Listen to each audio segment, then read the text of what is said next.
যদি স্বামী নামাজি হয় স্ত্রী বেনামাজি হয়, অথবা স্ত্রী নামাজি হয় স্বামী বেনামাজি হয়, তাহলে তাদের মধ্যে বিবাহ বন্ধন থাকবে না, তাদের বিবাহ বৈধ হবে না, তাদের সম্পর্ক ছিন্ন হয়ে যাবে। ডেঞ্জারাস কথাবার্তা।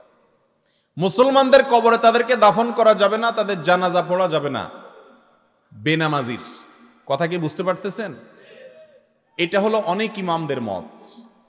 ইমাম আজম আবু হানিফা রহমতুল্লাহ আলাইহির মত হলো, যদি কেউ নামাজ না পড়ে আর তার মনের ভিতরে অপরাধ বোধ থাকে, অপরাধ বোধ বুঝেন তো কি,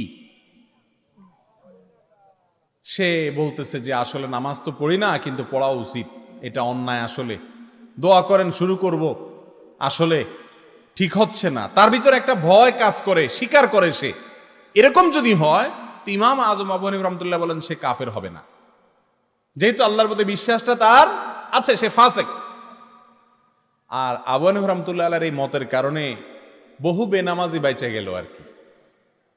কথা কি বুঝতে পারছেন?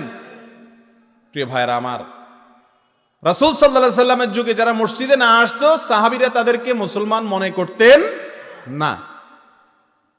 মুনাফিকরা পর্যন্ত মসজিদে এসে হাজিরা দিতে হতো, কারণ মসজিদে না আসলে মুসলমান হিসাবে গণ্য হতো না। আর আমরা তো মাশাআল্লাহ, যদি কয় কিরে নামাজ পড়ছ না কেন, বলে নামাজ না পড়লে কি হয়েছে, ঈমান আছে। মেসওয়াক দাঁত ব্রাশ না করলে কি হয়েছে, আমার মুখ পরিষ্কার আছে। এই কথা যেরকম নামাজ না পড়লে কি হয়েছে, আমার ঈমান আছে, এই দাবিটা অনেকটা সেরকম। মনে রাখবেন, মুসলমান নামাজ ছাড়তে পারে না। মুসলমান অর্থের অভাবে লোভে পড়ে চুরি করছে, এটা হতে পারে। মুসলমান শয়তানের পালায় পড়ে জিনা করে ফেলেছে, হতে পারে। ঠান্ডা মাথায় মুসলমান নামাজ ত্যাগ করতে পারে না।